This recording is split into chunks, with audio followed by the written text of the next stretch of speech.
L'histoire commence lorsqu'une femme récemment veuve, Marianne Johnson, et son beau-fils, Elia, roulent sur une route quelque part dans l'Ohio. Ils se dirigent vers Burlington où Marianne prévoit de confier la garde d'Elia à sa belle-sœur.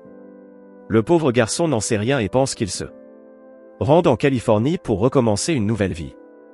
Alors qu'il roule, le GPS cesse soudainement de fonctionner, ce qui fait que Marianne rate un virage. Elle s'arrête rapidement, fait un demi-tour et espère retrouver le bon chemin. Mais c'est à ce moment-là que quelque chose d'étrange se produit, le sol sous leurs pieds tremble, et toutes les fenêtres de la voiture volent en éclats. Un cri aigu les rend temporairement incapables de bouger, tandis qu'un avion tombe du ciel et s'écrase dans un pré voisin. Dès que le bruit strident cesse, Elia court jusqu'au bord de la route pour regarder l'accident. Il est suivi par sa belle-mère, qui appelle immédiatement le 911. Pendant ce temps, l'avion prend feu. Et Elia aperçoit quelqu'un dans le cockpit. Marianne descend alors précipitamment et réussit à ouvrir la verrière. Le pilote, le lieutenant Theodore Ted Cole, sort de l'appareil, mais refuse de partir sans la photo qui se trouve sur son tableau de bord. Une fois à l'écart de l'épave en flammes, Elia court vers Marianne pour l'étreindre. Ted la remercie également de l'avoir sortie du danger et se présente comme pilote du 2e escadron. Il demande au duo s'ils sont britanniques ou néerlandais et se demande ce qu'ils font en Birmanie. Un Elia perplexe lui répond qu'ils sont dans l'Ohio, aux États-Unis, mais le pilote ne le croit pas. Il affirme avec assurance qu'il était dans un combat aérien au-dessus d'une crête à Rangoon. Il y a quelques secondes. Cependant, ses yeux tombent soudainement sur un château d'eau à proximité, ce qui bouleverse toute sa réalité. Ted a grandi en jouant autour de ce même château d'eau et réalise immédiatement qu'il se trouve à Dayton, dans l'Ohio. À l'insu de ces 3 personnes, une étrange tempête colorée commence à se former dans les nuages au-dessus d'eux.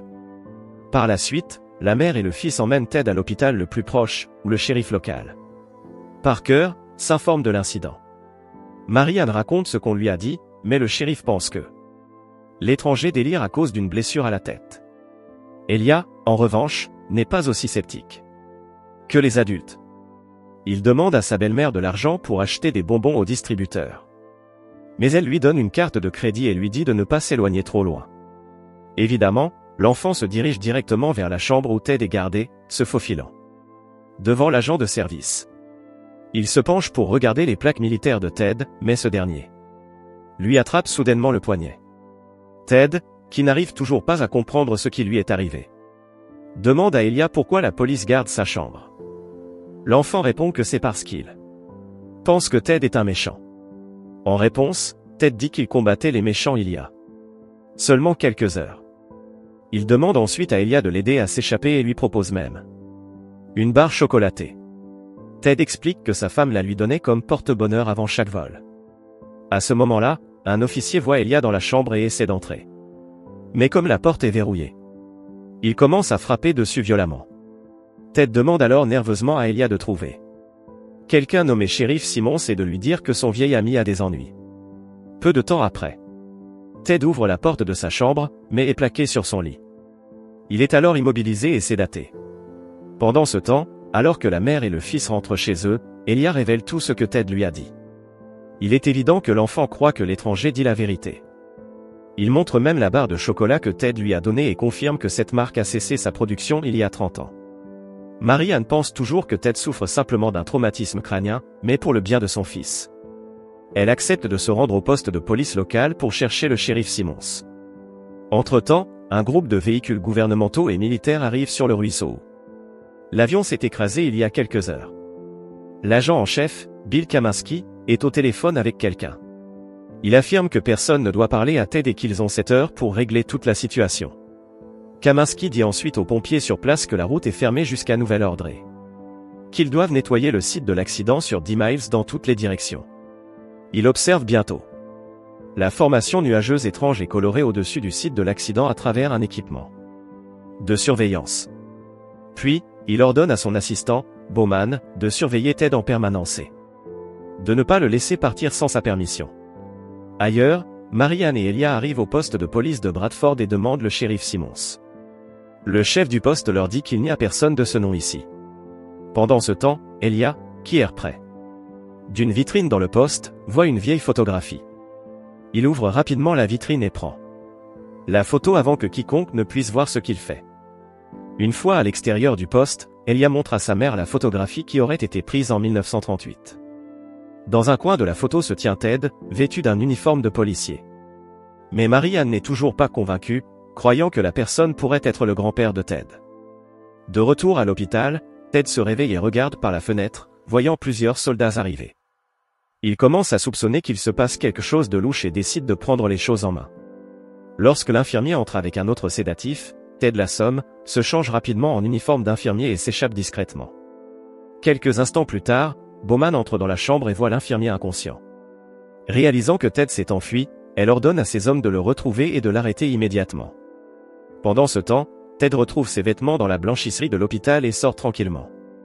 Il est stupéfait lorsqu'il se retrouve face à face avec la technologie du XXIe siècle pour la première fois. Peu après, l'agent Bowman le repère dans l'enceinte de l'hôpital et alerte ses hommes. Mais alors qu'ils atteignent l'endroit, Ted vole une moto dans le parking et s'enfuit. Sur le site du crash, des techniciens gouvernementaux sortent l'avion de combat du ruisseau et recherchent des débris dans l'eau. Mais c'est alors que le sol tremble, et un scientifique révèle qu'ils ont détecté une anomalie. Kaminsky, non surpris, presse les techniciens de réparer l'avion le plus rapidement possible. Pendant ce temps, Mary-Ann s'arrête dans une station-service, et Elia insiste sur le fait que l'homme sur la photo est Ted. Il est maintenant convaincu que Ted a voyagé dans le temps. Le garçon soutient également que le voyage dans le temps amène quelqu'un là où il appartient, comme s'il était lié par une sorte de destin. Cependant, Mary-Ann reste sceptique et affirme que le voyage dans le temps n'existe pas. Alors qu'elle vérifie le moteur surchauffé, Elia remarque une lettre dans la boîte à gants à son nom. Il la prend et lit immédiatement ce qui y est écrit. Il s'agit de ses papiers d'adoption, révélant que Mary-Ann prévoit de l'abandonner avant de partir seule pour San Diego. Profondément blessé par cette révélation, il la confronte immédiatement. Mary-Ann explique qu'elle a promis à son mari de toujours faire ce qui était le mieux pour Elia. Le garçon se demande s'il est un fardeau, mais sa belle-mère affirme que ce n'est pas à propos de lui. Elle estime que la meilleure chance pour Elia n'est pas avec elle et le supplie de ne pas se battre contre sa décision. De retour dans le SUV, Mary-Ann promet que sa tante prendra bien soin de lui, et que c'est tout ce qui compte. Alors qu'il s'apprête à reprendre l'autoroute, Ted arrive à toute vitesse de l'autre côté et s'arrête près d'eux. Elia réitère que c'est le destin et demande rapidement à Ted s'il est sur la photo. Ce dernier confirme et montre l'homme à côté de lui, le shérif Simmons. Il s'avère que les deux travaillaient comme policiers avant d'être enrôlés pendant la Seconde Guerre mondiale. En entendant cela, Mary-Ann semble enfin convaincue et accepte d'aider l'étranger. Les trois montent dans le SUV et partent rencontrer Pauline, la femme de Ted. Après un moment, ils arrivent à son ancienne maison, où ils rencontrent une infirmière à la place. Ted déclare être le mari de Pauline, et l'infirmière plaisante en disant qu'il est un peu jeune pour ça. Elle révèle ensuite que Pauline est à son cours de poterie et devrait revenir dans quelques minutes. Pendant ce temps, Ted remarque des photos de Pauline avec son deuxième mari et leurs enfants sur le mur. Cela le blesse profondément, et il sort attendre dehors. De son côté, Mary-Ann s'assoit dans le salon et cherche la nécrologie de Ted en ligne. Elle apprend que le pilote s'est écrasé le 21 septembre 1941, et a été tué en essayant d'échapper à la capture. À ce moment, un flash d'information à la télévision rapporte qu'Elia a été enlevée, ce que l'infirmière remarque. Elle appelle immédiatement la police sans en informer les autres. En un rien de temps, plusieurs voitures de police arrivent à la maison.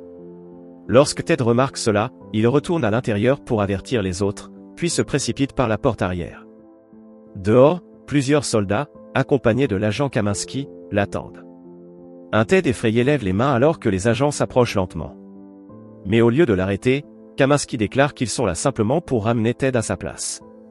Le sol tremble à ce moment précis, et Bowman révèle qu'il s'agit d'un séisme causé par la présence de Ted dans cette chronologie. Kaminsky ajoute ensuite que Ted a voyagé dans le futur et qu'ils doivent immédiatement le renvoyer à son époque. Soudain, Elia sort en courant et informe Ted qu'il est mort en Birmanie et n'est jamais revenu chez lui après la guerre. Il l'emmène alors jusqu'au SUV, et les deux s'échappent rapidement. Comme Ted a grandi dans cette région, il parvient facilement à semer les soldats qui les poursuivent. Il s'arrête après un moment et traverse une rivière voisine pour atteindre une vieille maison abandonnée. En se promenant dans la maison, Ted affirme qu'il ne devrait pas être là et qu'il ferait peut-être mieux de retourner dans son époque. En réponse, Elia lui dit que, comme Ted, il n'a nulle part où aller, car sa belle-mère veut simplement le déposer chez sa tante. Il montre ensuite une photo de son père et explique qu'il est mort dans une guerre en Afghanistan il y a 1 an. Le pilote lui présente ses condoléances mais répète que ce monde n'a plus rien à lui offrir. Après cette conversation émotive, les deux s'assoient sur un banc surplombant la rivière. C'est alors qu'Elia propose une solution. Ted pourrait retourner avec un gilet en Kevlar pour se protéger des soldats ennemis en Birmanie. Cette nuit-là, Kaminsky et ses hommes emmènent Marie-Anne dans un hangar où plusieurs ingénieurs réassemblent le chasseur écrasé. L'agent révèle qu'il y a bien plus en jeu qu'elle ne le pense, mais Marie-Anne reste sceptique. Kaminsky explique alors que les ingénieurs restaurent l'avion tel qu'il était afin qu'il puisse voler, et ainsi renvoyer Ted dans le passé. Pour appuyer son propos, il lui montre des images de plusieurs séismes de grande ampleur et explique qu'ils ont tous été causés par un phénomène appelé la faille. On apprend ensuite que les failles sont des trous dans le continuum espace-temps qui se manifestent sous forme de formations nuageuses étranges et colorées. Lorsqu'un élément qui est passé par une faille n'a pas été renvoyé dans le passé, cela a provoqué de nombreuses catastrophes globales. Après avoir entendu cela, Marie-Anne est enfin convaincue et révèle qu'Elia a son téléphone. Peu après, Bowman ramène Marie-Anne en ville avec d'autres soldats. L'agent explique que la faille a une volonté propre et s'ouvre pour une raison précise. Elle reste ouverte exactement pendant 11 heures, et Bowman pense que quelque chose doit se produire durant ce laps de temps, bien qu'elle ignore ce que Ted doit accomplir. Pendant ce temps, Ted et Elia entendent les sirènes approcher et courent vers une gare de triage voisine. Un hélicoptère les repère et alerte les autres, mais Marie-Anne demande à Kaminsky de lui laisser une chance de parler à Ted en premier. Ce dernier accepte, et Marie-Anne s'approche calmement du pilote. Lorsqu'ils discutent, Ted dit qu'il est prêt à retourner dans son époque, mais à une condition, on doit lui fournir une arme et un gilet pare-balles. Marie-Anne lui répond qu'il ne peut pas lutter contre ce qui est déjà prédestiné. Elle lui révèle que s'il ne retourne pas exactement de la manière dont il est arrivé, toutes les personnes dans un rayon de 10 miles mourront dans une catastrophe naturelle. De manière assez surprenante, Ted accepte son destin et se prépare à repartir. C'est alors que Marie-Anne lui dit que la faille l'a amené ici pour une raison. La scène change brusquement alors que tout le monde se rend chez Pauline. Kaminsky donne à Ted 5 minutes. Le pilote entre et trouve l'amour de sa vie dans la cuisine, en train de travailler sur un puzzle. Il s'approche timidement et la salue. Pauline le regarde et lui sourit chaleureusement. Ted s'excuse de ne pas avoir dit au revoir et suppose qu'elle est passée à autre chose. Il ajoute qu'il l'a aimée, qu'il l'aime toujours, et qu'il l'aimera toujours. Au moment où Ted s'apprête à partir, Pauline lui montre un pendentif qu'elle porte autour du cou. C'est le même pendentif qu'il lui avait offert il y a toutes ces années, symbole de leur amour. Quelques instants plus tard, Kaminsky entre pour chercher Ted, et le pilote dit au revoir à Pauline. En se dirigeant vers son avion de chasse, il demande à Marie-Anne de rester avec Elia. Il démarre ensuite le moteur et s'envole vers la faille juste à temps. À la fin de l'histoire, on voit que Marie-Anne a changé d'avis. Elle et Elia se dirigent ensemble vers la Californie pour commencer une nouvelle vie.